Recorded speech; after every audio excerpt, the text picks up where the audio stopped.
艾森豪航空母舰上起飞，美军战机前往也门展开空袭任务，海空联合展开打击，抢救红海危机。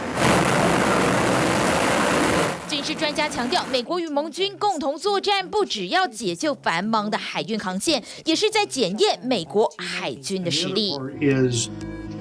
It's a world war. Anything that happened would likely spread to other regions, and I think that's one of the things that the Red Sea sort of demonstrates to us is we never know where the maritime threat might come up, and we have to make sure we have sufficient force structure to meet that. That is going to be the real challenge of the next decade. 这次美军出击，阿利伯克级驱逐舰发挥很大的效益。面对也门武装组织胡塞频频展开无人机攻击，还有飞弹的袭击，都成功拦截。但专家担心，依照现在美国海军的结构，恐怕疲于奔命。At the end of the Cold War, the analysis said we needed 600 ships if we wanted to maintain sea control against the Soviet fleet in the Atlantic, the Pacific, and the Mediterranean. There was still a trade-off there because we basically said we couldn't do the Persian Gulf. That would require more ships. Then that threat went away, and the size of the surface fleet has been gradually reducing down to about, since 2001, 2002, it's been anywhere between 280 and 300 ships. 而且要拦截武装部队使用的各种精准导引武器，美军要花的成本其实相当高昂。But when you start to look at the cost-benefit analysis, and you have to do that over time, these become expensive, options. You're talking about shooting down drones that cost $20,000.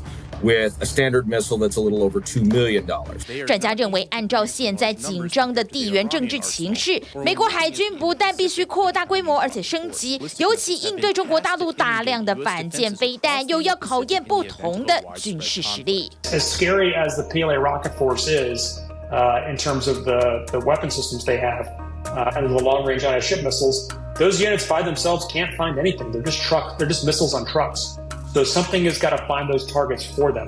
美军还要积极应对，像是无人机这种新型武器，加装电子相关设备进行干扰。I don't know the details of what all is in that electronic warfare package, but I can imagine, it's the tools they need to deal with the really quite impressive missile threat that they're now facing from the Chinese military.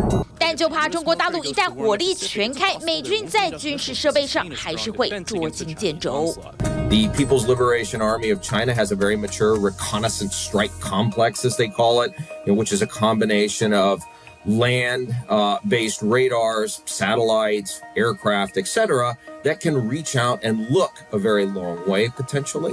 And they've got weapons that can reach out a long way, too, in terms of different types of missiles that they've developed. 目前，美国海军正在为现役的阿利伯克级驱逐舰升级，也计划在2027年之前增加9艘驱逐舰。And the fact that they may not be keeping up ship by ship with the Chinese doesn't necessarily mean it can't meet the mission. What has to be done, and hasn't really been done as well as it should have been done, is a thorough analysis of requirement. With that done, you can learn a whole lot more about where we ought to be investing. 军事专家强调，目前全球政治情势以及武器都在快速变化，美国海军必须跟得上潮流，做出调整，才能因应越来越紧绷的国际情势。TVBS 新闻综合报道。